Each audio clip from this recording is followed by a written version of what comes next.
there's a lot of different types of trust, but you could, two of the categories that you could deal with would be, the revocable trust, which means that you're in control of everything. You get to spend the money, use it, donate it, invest it, do whatever you want to with it. It's your money and you're typically the trustee of it, and you can change the trust. You can change the instructions or revoke it, do whatever you want to.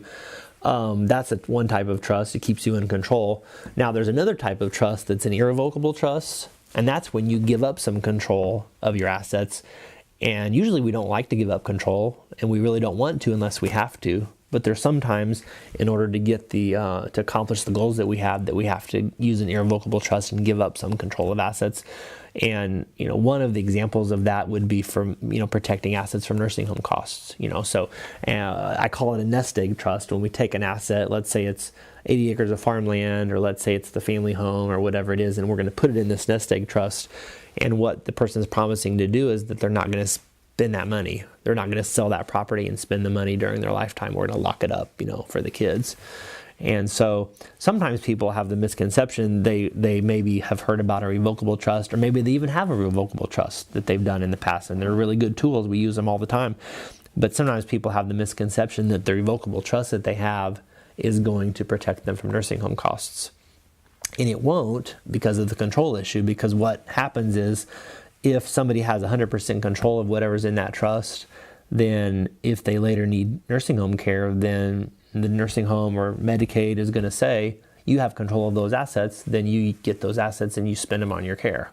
So what we have to do is sort of let go of those assets, and if we put them in this trust, then legally you don't have free control to just go get them.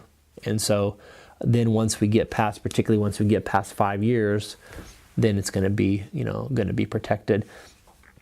This 5-year time period, and a lot of people have heard of this, it used to be 3 years and now it's 5 years, but it has to do with if you're going to apply for Medicaid, they're going to look back in your financial records and they're going to go back 5 years and see what you've done.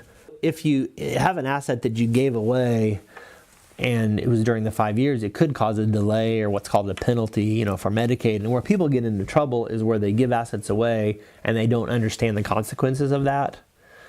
But this 5-year time period, it leads to this misconception that it's too late to do anything if you have less than 5 years, but it really gives us, it's two types of planning.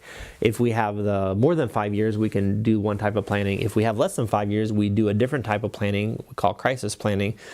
And it's kind of, with the crisis planning, we still give assets away, but we know what the consequences are and we plan for the consequences, So it's kind of like, if somebody's has a kid that's kind of strong-willed and they tell them, don't do that or you're going to get this consequence. Sometimes the kid looks at them and say, that's fine, I can live with the consequences.